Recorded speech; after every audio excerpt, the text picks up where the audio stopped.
আমাদের কতখানি লজ্জা দেখুন। আমরা আজও সেই সমাজে বাস করছি, কুসংস্কারাচ্ছন্ন সমাজে, যাকে আমরা ভগবান বলে প্রণাম করি, সকাল সন্ধ্যা যার নাম করি, যার নাম না করলে আমাদের দিন পার হয় না, তাকে আমরা ভগবানের আসনে বসিয়ে রেখেছি। আর পাশের বাড়ির যে বন্ধা নারীটা, তাকে আমরা কম নজরে দেখছি, কারণ ও সমাজের লাঞ্ছিতা, ও সন্তান সন্ততি হয় না। ঠিক এই সমাজে আমাদের শিক্ষায় কিসের শিক্ষা? গৌরাঙ্গ মহাপ্রভু যখন কলিযুগে অবতীর্ণ হবে, তার ডাকে অবতীর্ণ হচ্ছে। দেখুন, প্রথম আমি দেখাবো শাস্ত্র ধরে, তারপরে দেখাবো বেশ কয়েকটা আধুনিক গ্রন্থ ধরে, যেখানে আমাদের সমালোচনার ঝড় বইছে। তাই আমি প্রথমে শাস্ত্রের পথে গেলাম। ওই শ্রীবাস, জগন্নাথ, হরিদাস আমার ছুটতে ছুটতে চলেছে ওই শান্তিপুরের পথে। কেন শান্তিপুরের পথে চলেছে? কারণ নবদ্বীপে অত্যাচার অনাচার বেড়ে গেছে, ওই শান্তিপুরে আছে অদ্বৈত আচার্য। তাই অদ্বৈত আচার্য তাদের তাই কেমন করে চলেছে? ও গেল সবে শান্তিপুর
শান্তিতে পড়ে আছো, কিন্তু আজ যে মায়াপুর আমার ডুবে যায়, কেমন করে ওই মায়াপুরে শান্তি ফেরানো যায় তার ব্যবস্থা একটা করুন।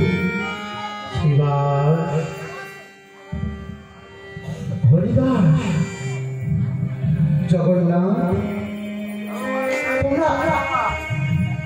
তোমরা বাড়ি ফিরে যাও। কেমন করে ওই নবদ্বীপের বুকে শান্তি ফেরানো যায় তার আমি একটা ব্যবস্থা করব। সীতাপতি অদ্বৈত আচার্য আমার ভক্তের কাছে প্রতিজ্ঞাবদ্ধ হলেন। সেই দিন থেকে একটি একটি করে গ্রন্থ ভাঙতে লাগলেন। তাই কি বলছে? ও গ্রন্থ বিচারিতে পড়িল মনে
কিন্তু দেখুন আমরা কি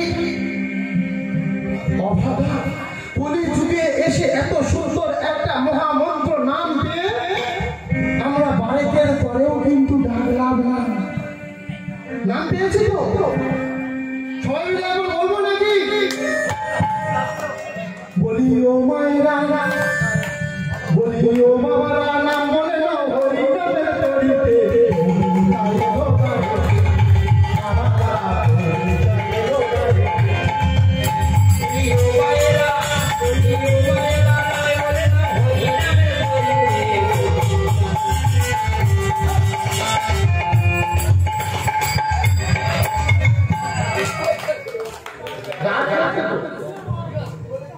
সবাই মিলে একটু হাত তুলে হবে নাকি? সবাই তুলে হবে। বলি ও মায়েরা, বলি ও মায়েরা,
তবে কি তোমার পুরানো প্রণয় ফিরে এসেছে? দেখুন, বিদ্যাসাগরের মতো মহান মানুষকে কত বড় লজ্জাকর কথা বলছে। তিনি যখন বলেছে বিধবা বিবাহ চালু করবো, তখন বলছে তবে কি আপনার পুরানো প্রণয় ফিরে এসেছে? যে প্রণয়টা বিয়ের আগে ছিল, তার স্বামী মারা গেছে, তাকে আবার পাওয়ার বাসনা জেগেছে। তাকে কিন্তু সমাজ ছেড়ে কথা বলেনি। আজকে তাই তিনি স্মরণীয় হয়ে আছেন। নেতাজি সুভাষচন্দ্র বসু, তিনি যদি সমাজে গা ভাসিয়ে দিতে পারতেন, একটা ভালো চাকরি নিয়ে যদি চলে যেতে পারতেন, আজকের সমাজের বুকে গোটা ভারতবর্ষ, গোটা পৃথিবীর কাছে কি পৌঁছাতে পারত? আজকের স্বামী বিবেকানন্দ গোটা বিশ্ব সমাজের কাছে, বিশ্বের দরবারে শিকাগো ধর্ম সম্মেলনে গিয়ে 1893 খ্রিস্টাব্দে এই সনাতনীদের জন্য যে জায়গা করে দিয়েছেন, সেই স্বামী বিবেকানন্দ কি কখনো কোনো দিন পারত যদি না সমাজের প্রতিকূলে গা ভাসাতো, যদি না উজান বেয়ে চলতো, যদি শিক্ষিত স্বামী বিবেকানন্দ তৎকালীন সময়ে বিয়ে পাস, সে তো একটা দিব্যি ভালো চাকরি করতে পারত। কেন সে মুখ উগড়ে পড়ে গিয়েছিল ওই মূর্খ রামকৃষ্ণ পরমহংস দেবের পায়ের তলায়? আজকের দেখুন, আমাদের সমাজে যারা যারা বরণীয় স্মরণীয় হয়ে আছে, প্রত্যেকে সমাজের প্রতিকূলে গা ভাসিয়েছিল বলেই আজকের আমাদের সমাজে তারা পূজনীয় হয়ে আছে। আমরা যদি যুব সমাজ যদি সমাজের প্রতিকূলের দিকে পা না দিতে পারি, আমরা যদি প্রত্যেকে ওই অর্জুনের মতো যুদ্ধক্ষেত্রে দাঁড়িয়ে বলি কাদের সঙ্গে লড়াই করব, কাদের সঙ্গে যুদ্ধ করব, এরা তো সমাজ আমার নিজের লোক, এদের সঙ্গে তো অস্ত্র ধরতে পারি না। আজকে কুরুক্ষেত্র যুদ্ধে গিয়ে দেখুন, যখন যুদ্ধক্ষেত্রে দাঁড়িয়ে আছে, একদিকে কৌরব, একদিকে পাণ্ডব, মাঝখানে দাঁড়িয়ে আছে কৃষ্ণ। অর্জুন বলছে আমি কাদের সঙ্গে যুদ্ধ করব, কাদের বিরুদ্ধে আমি অস্ত্র তুলে ধরবো? অস্ত্র তুলে ধরার মতো ক্ষমতা আমার নেই, কারণ আমি যাদের বিরুদ্ধে অস্ত্র ধরবো সে আমার ভাই, সে আমার দাদা, সে আমার বৌদি, সে আমার আত্মীয়, সে আমার পরিচয়। তাহলে আমি যদি আজ যুদ্ধ করি, আমার নিজের বাড়ির মেয়েরা খাবে, আমার সমাজে হাহাকার পড়ে যাবে। আজকের সমাজে এই অর্জুন আমি, এই অর্জুন ওই ভাই, এই অর্জুন আপনি, এই অর্জুন উনি, এই অর্জুন তিনি। কারণ আজকের সমাজের বুকে এইরকম হাজারো ব্যাধিগ্রস্ত অবস্থায় আমরা দাঁড়িয়ে আছি। আমরা শুধু ভাবছি আমি কেন যাবো এই কাজে। এই গাড়িতে যখন গাড়ি নিয়ে আসছি, রাস্তা দিয়ে ঝড় বৃষ্টি হয়েছে, কত বিড়াল এপার থেকে ওপারে বেরিয়ে যাচ্ছে। আমি ভাবছি আমি কেন গাড়িটা নিয়ে যাব। আমি গাড়িটা নিয়ে দাঁড়িয়ে থাকি, কোনো একটা গাড়ি আগে যা, আগে সে মরুক, তারপরে আমি বাঁচব। কতখানি কুসংস্কার! আমরা প্রত্যেকে নিজের ছেলেটাকে বাঁচানোর চেষ্টা করি, পরের ছেলেটা উচ্ছন্নে যায়, একবারও আমরা ভেবে দেখি না ওই ছেলেটাও তো কারোর না কারোর সন্তান। আজকের যদি আমরা এই কথাটা ভাবি, আজকের যুব সমাজ যদি এই কথাটা ভাবে, তাহলে আগামী প্রজন্মে যারা আসবে তারা কখনো পিছিয়ে পড়বে না। তাই দেখুন, আজকের সমাজে অর্জুন আমরা হাজার সমস্যা মাথায় নিয়ে দাঁড়িয়ে আছি। সকাল যখন হবে, আজকে রাত্রে বউ হবে তোমার, কাল সকালে কি হবে? ভালো মন্দ হয় তো না? কি এদিকে হয় না? আমাদের ওই দিকটা আমার মত হয়ে গেলে পরের দিন শালি শালা সব আসে না, তাদের আবার একটু ভালো মন্দ না খাওয়ালে আবার হয় না। আপনাদের দিকেও সব হয় না তো? না, আবার অনেক জায়গায় আছে এইগুলো খেলে নাকি সমাজে মানুষ থাকে না, তারা নাকি আবার অমানুষ হয়ে যায়। বলে যারা আমিষ বুঝি তাদের মুখ দেখাও পাপ, এরা সবাই নরকে যাবে। এই যে প্রেসক্রিপশন লেখা ডাক্তার বাবুগুলো সবাই বিএড থেকে এমডি করে এসেছে, এমবিবিএস না এমডি পাস হয়েছে, প্রেসক্রিপশন লিখছে যারা মাংস খায়, মাছ খায়, আমিষ ভোজন করে এরা সব নরকে যাবে। তোরা খাসনি তো ভাই? খাও না? কি খাও না তো? আজকে ভেবে দেখুন, যারা বলছে মাছ মাংস খেলে ওরা নরকে যাবে, নিরামিষ ভোজনটাই হচ্ছে পক্ষে এবং জগতের পক্ষে মঙ্গল, তারা একবারে ভেবে দেখে না যখন ডাক্তারখানায় ভর্তি হয় তাদের কিসের রক্ত দেওয়া হয়।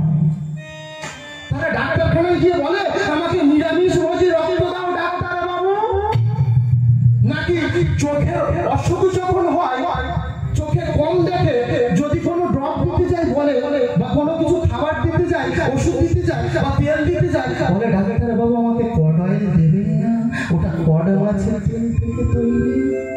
বা যখন ক্যাপসুল খেতে যাচ্ছে, সকালে গ্যাস হচ্ছে, ওই ক্যাপসুলটা খাওয়ার সময় বলে না ডাক্তার বাবু আমি ক্যাপসুল খাবো না, কারণ ওটা মাছের পটকা থেকে তৈরি হয়, ওর খোলসটা।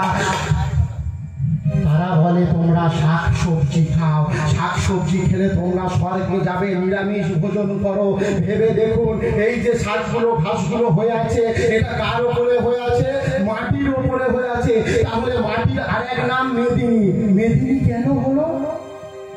মাটির অপর নাম মেদিনী কেন হলো? অসুরের মেঘ থেকে সৃষ্টি বলে এর নাম হয়েছে মেদিনী। তাহলে মেঘ থেকে সৃষ্টি হলো মাটি, ওনাদের শাস্ত্রে লেখা আছে।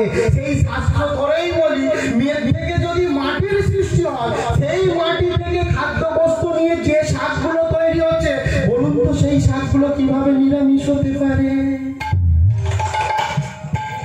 আজকে আমরা যখন 10 ডিগ্রি টেম্পারেচারে লেপ কম্বল ব্ল্যাঙ্কেট গায়ে দিয়ে আরামে ঘুমায়, -30 ডিগ্রি টেম্পারেচারে গিয়ে বন্দুক কাঁধে নিয়ে এত কষ্ট যন্ত্রণা সহ্য করে তারা গোটা দেশকে রক্ষা করছে, তারা তো সবাই আমিষ ভোজী, তাদের বেশিরভাগ আমিষ ভোজী। তাহলে তারা কি সবাই নরকে যাবে?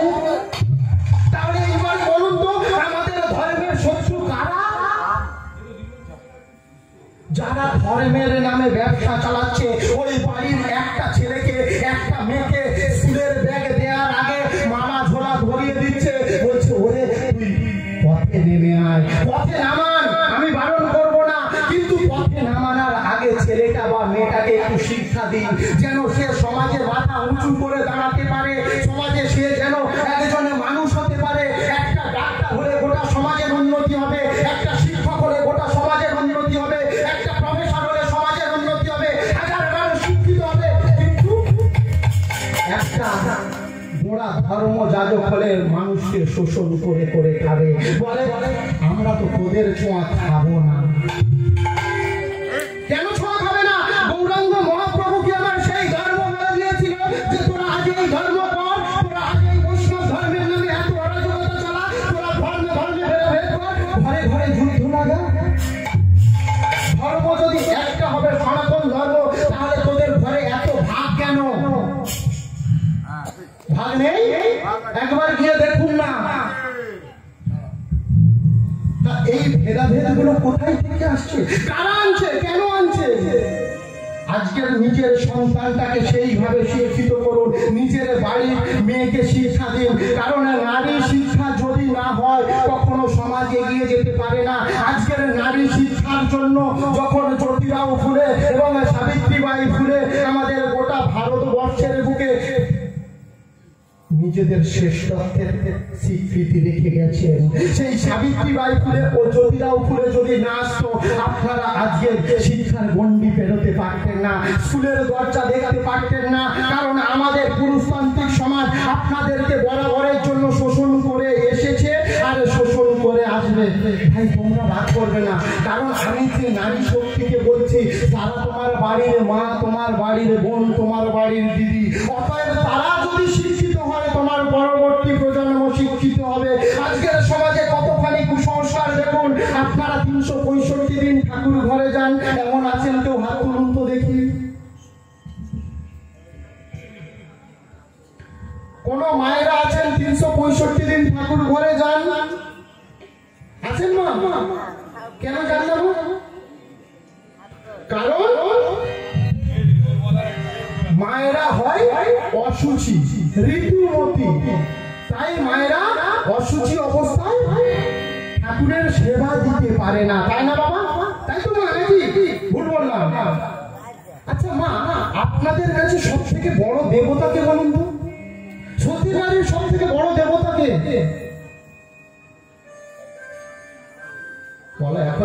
পতি বলতেও ভয় পায়। এদিকে পতি বলে যাব, আবার ঘরে গিয়ে যদি আবার সতী নারীর বড় দেবতা পতি তো নাকি মা? আপনারা যখন ঋতুমতী হন ওই কদিন কি পতি দেবতাকে সেবা দেন? খুন্তি ধরতে হয় না? হয় না কেন? কেন খুন্তি ধরবে? ওই কদিনে খুন্তিটা নিয়ে হাতে ধরিয়ে দেবেন, তোমার খাবার তুই নিজে করে খা। কারণ ভগবানকে সেবা দিতে পারি না, আমার গোপালকে সেবা দিতে পারি না, তাহলে তুমি তো আমার সব থেকে বড় ভগবান গো, তোমাকে কিভাবে আমি সেবা দিই বলো তো? আজকের দেখুন যেটাকে আমরা সব থেকে অসুচি বলে জানছি, গোটা জগৎ সংসার ধ্বংস হয়ে যেত যদি না নারী ঋতুমতী হতো। মা যদি না অসুচি হতো তাহলে গোটা সমাজ আজ ধ্বংস হয়ে যেত, আজ জগতের সৃষ্টি বলতে কিছুই থাকতো না। বলুন তো মা, সত্যি করে বুকে হাত দিয়ে, ঋতুমতী নারী না হলে সেই নারী কখনো সন্তান জন্ম দিতে পারে? তাহলে সেটা কিভাবে অসুচি হয়, কিভাবে খারাপ হতে পারে সেই জিনিসটা বলুন তো? আজকের আমাদের সমাজ এত কুসংস্কারাচ্ছন্ন আছে, এই জিনিসগুলোকে ধীরে ধীরে ধুয়ে ফেলুন, মুছে ফেলুন। সময় এসেছে আপনারা পরিবর্তন হতে শিখুন। নিজের বাড়ির মেয়েটাকে পরিবর্তন করুন। নিজের বাড়ির মেয়েটা যখন জন্ম নেয় না, মনটা ছোট হয়ে যায়। আমার এক বন্ধু, সে গত বছর তার একটা মেয়ে হয়েছে, দাদা 2 দিন দেখতে যায়নি। মেয়ে হয়েছে বলে 2 দিন দেখতে যায়নি তার বউকে। তার বউ একজন প্রাইমারি স্কুলের টিচার, আর সে MA BEd করেছে, শিক্ষিত হয়েছে। তার মেয়ে হয়েছে বলে দেখতে যায়নি। যখন ভর্তি করে দিয়ে এসছে, ফোন করেছে স্ত্রীকে ভর্তি করছে, আর যেই মেয়ে হয়েছে আর বলেওনি, ফোন সুইচ অফ করে দিয়ে বাড়িতে চলে এসছে। 2 দিন পরে যখন উত্তম মধ্যম করে সবাই দিয়েছে, মানে হাতে দেয়নি, মুখে দিয়েছে, দিতে গিয়েছে, গিয়ে যেই না দেখেছে যে মেয়েটা বেশ খুব সুন্দর ফুটফুটে দেখতে হয়েছে, একবারে মুখ দেখার পরে এখন একেবারে পুরো পাল্টে গেছে। আমরা কত কুসংস্কারের জন্য দেখুন, বাড়িতে একটা মেয়ে হলে আমরা অন্তরে কষ্ট পাই, কিন্তু গোয়াল ঘরে যখন একটা গরু গর্ভবতী থাকে না, আমরা শুধু বলি একটা বগনা বাছুর, একটা বগনা বাছুর। কারণ এ হলে হাল টানার মতো ক্ষমতা আমাদের নেই, তাই তো? তাহলে আমাদের সমাজটাকে যদি আমরা নিজেরা না এগিয়ে ধরতে পারি, সমাজ কখনো এগিয়ে যাবে না।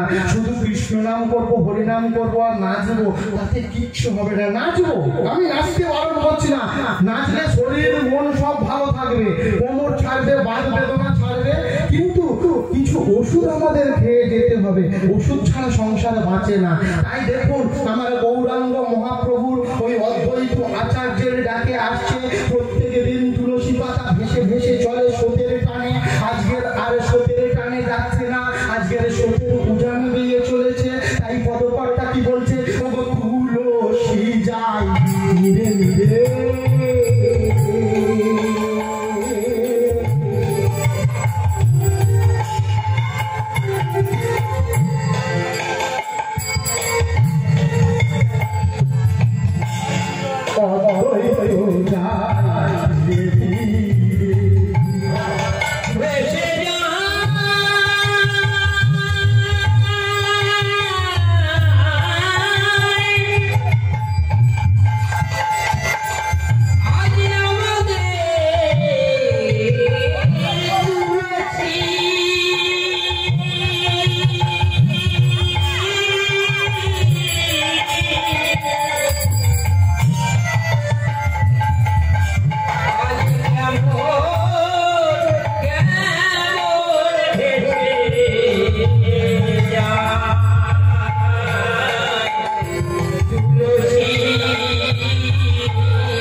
না, আজকে চলেছে উজান বেয়ে, উজান বেয়ে চলেছে।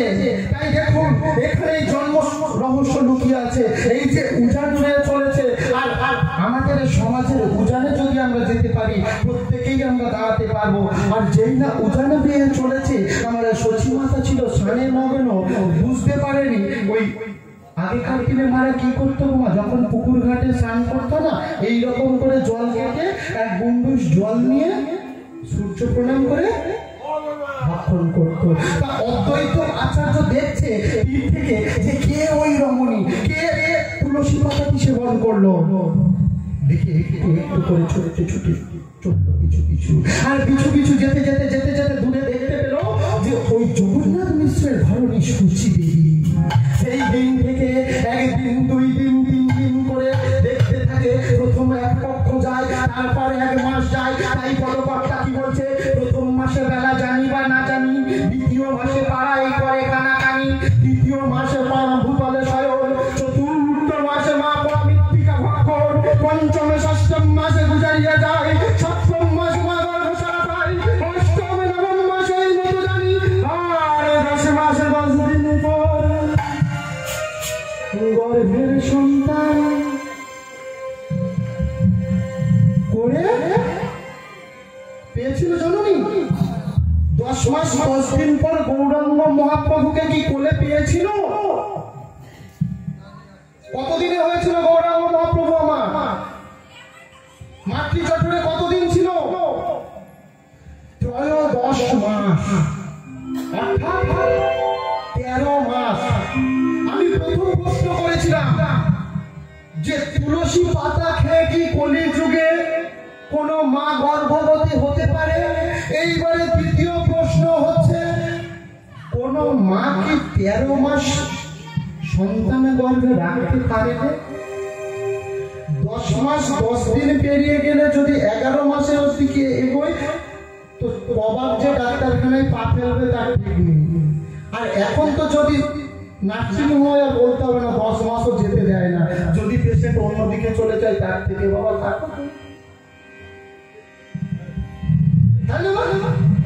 তাহলে আমাদের প্রশ্নের জায়গা এটা, আমরা চিরাচরিত প্রথা অনুযায়ী এই কথাগুলো জেনে আসছি, একবারও আমরা ভেবে দেখি না যে গৌরাঙ্গ মহাপ্রভু সত্যই কি এই জায়গা থেকে জন্ম নিয়েছে, নাকি সত্যই এই তুলসী পাতা খেয়ে জন্ম নিয়েছে। আমাদের যেটা বলা হলো আমরা সেটা শুনলাম। এইবারে আমি একটা গ্রন্থের নাম বলছি, ভালো করে শুনে নিন। গ্রন্থটা হচ্ছে শৈবাল মিত্রের লেখা গোরা। যে কথাগুলো বলবো আমার কথা না, আপনার কথা না, আমার বাবা ঠাকুরদার শোনা কথা না। শৈবাল মিত্রের লেখা উপন্যাসটার নাম হচ্ছে গোরা। বেজ পাবলিশার্স, কলেজ স্ট্রিট, ওখানে কিনতে পেয়ে যাবেন। দাম 650 টাকা। ওই বইটা 47 পাতা থেকে পড়া শুরু করবেন, দেখতে পাবেন আমাদের গৌরাঙ্গ মহাপ্রভুর সত্যিকারের জন্ম রহস্য।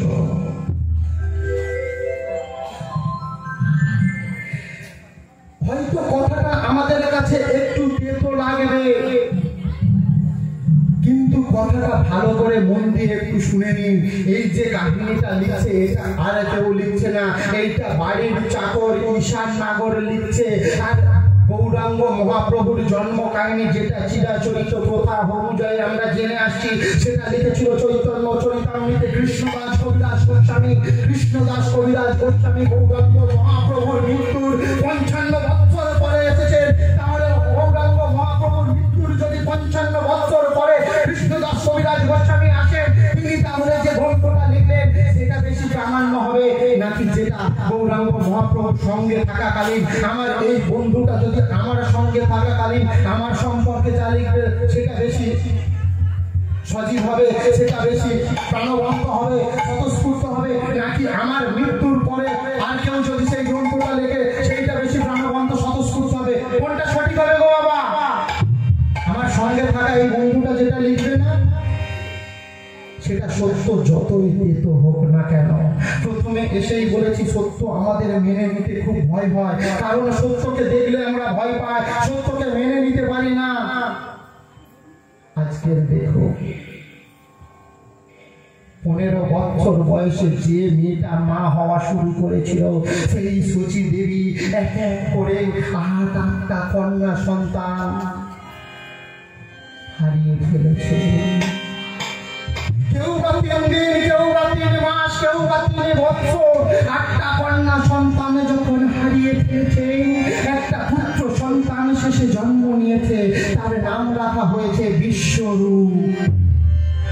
এই বিশ্বরূপ যখন জন্ম নিয়েছে, বলুন না মা, আপনাদের ঘরে যদি একটা সন্তান মারা যায়, তারপরে যদি একটা সন্তান আসে, সেই সন্তানটার জন্য যে যেখানে বলে সেখানে আমরা মানত করি না? করি তো। এই জগৎ সংসারে সেই সন্তানে বড় হয়ে যদি আমাদের ওপরে আঘাত আনে, কেমন লাগে বলতো? আঘাত আনে তো। আজকের জগৎ সংসারে আমরা যাকে ভগবান বলে জানছি, ভগবান জ্ঞানে সেবা করছি, এই জগৎ সংসারে সত্যিকারের ভগবান কে? ওই রক্ত মাংসের পিতা মাতা,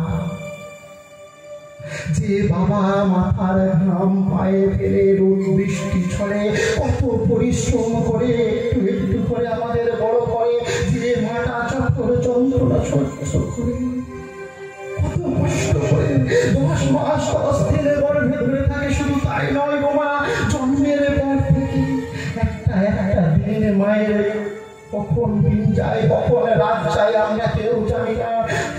দিন দিন তাকে পালন করে বড় করতে থাকি। আর সেই সন্তান যদি বড় হয়ে বলে, মা আমি তোমাকে দেখতে পারবো না, মা তুমি আমাদের সংসারের বোঝা হয়ে গেছো। আজকের সমাজে তোমাকে মানিয়ে নিতে আমার যে বড় কষ্ট হচ্ছে বাবা। আমার এই উচ্চ শিক্ষিত সমাজে তোমার মতো মূর্খ মানুষটাকে আমি কি করে মানিয়ে নেব বাবা? তার থেকে বাবা তুমি ওই গ্রামের ভাট্টায় থাকো, আমি শহরে একটা ফ্ল্যাট বাড়ি কিনে থাকবো বাবা। আমার সেখানে থাকবে বড় বড় পোশাক কুকুর, আমার সেখানে থাকবে রাজরানীর মতো বউ, কিন্তু বাবা তোমাকে তো রাখতে পারবো না। তোমরা যতই যাও না মন্দির মসজিদ, যতই যাও না মন্দির মসজিদ, যতই করো গঙ্গার স্নান, বাবা মাকে না বাঁচলে ভালো হয় না।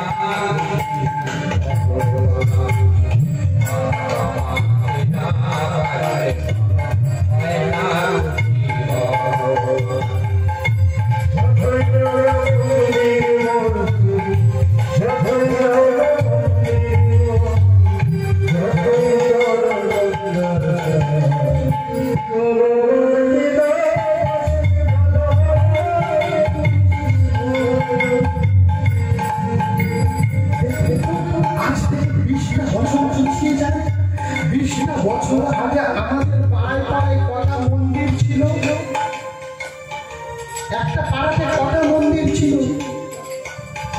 একটা বা দুটো?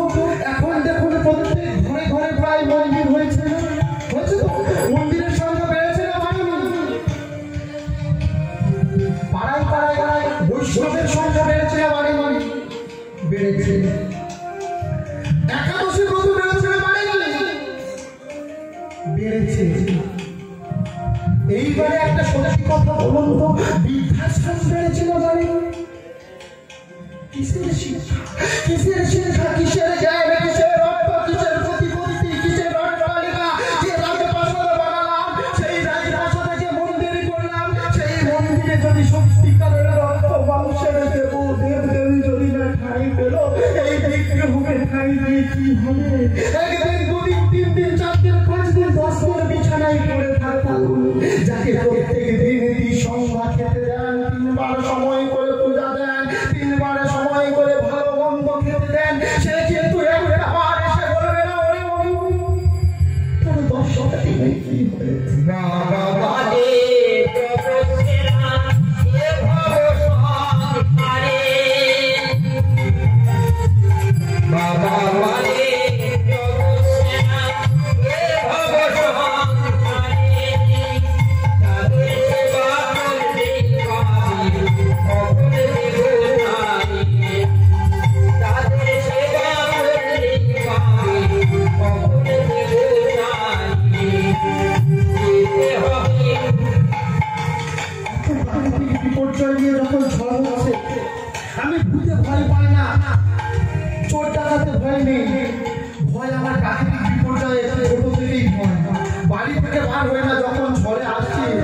বাবা অন্তত 5 থেকে 6বার ফোন করেছে, এরা দেখেছে। 11টা সাড়ে 11টা যখন আমি 12টায় বসে আছি, বলছি তোমরা এবারে ঘুমিয়ে পড়ো। আমি পৌঁছে গেছি, এবার আসরে উঠবো, ঘুমিয়ে পড়ো। বলে এখনো আসর যাইনি। আমি বলি না দাদা বলেছে 12টার পরে দেবে, তোমরা ঘুমিয়ে পড়ো, আমি চিন্তা করতে হবে না, আমি ঠিক জায়গায় এসে গেছি। বলুন তো কি দিয়ে তাদের ঋণ শোধ করবো? অর্থ, বিষয়, সম্পত্তি, ভালোবাসা দিয়ে ওই ঋণ শোধ করা যায়? যত অর্থ প্রতিপত্তি হোক না, এই যুব সমাজের কাছে একটা কথা বলে যায় ভাইরা, কখনো কোনোদিন কিছু দিয়ে বাবা মাকে বলবে না তোমার ঋণ আমি শোধ করলাম। কারণ পৃথিবীতে ওই ঋণটুকু কখনো শোধ হয় না।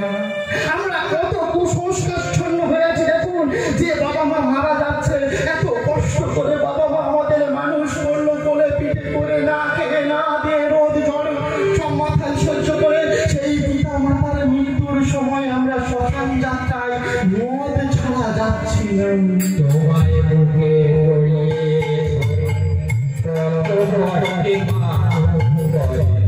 সেই বাবা মার বুঝে পৃথিবীর মাঝে রাখা ওই বাবা মার পৃথিবীর মাঝে রাখা ওই বাবা মার তাদের চরণ করলে পূজা জড় হবে তাদের মতো তাদের মতো তাই তো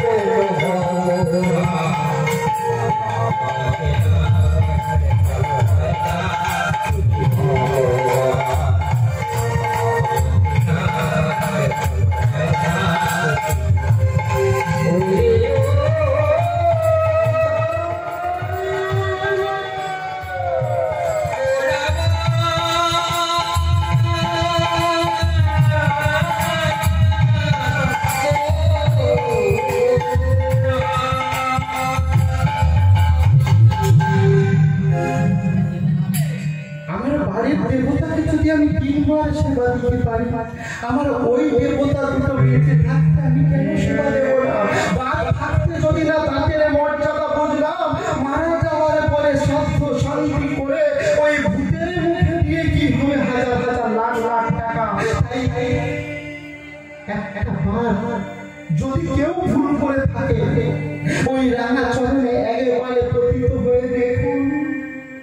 দেবী দেবীদের কাছে ভুল করলে তারা অভিশাপ দিতে পারে, দুর্গা মা অভিশাপ দিতে পারে, মা কালী অভিশাপ দিতে পারে, কিন্তু জন্মদাতা মা আমার অভিশাপ দিতে পারে না।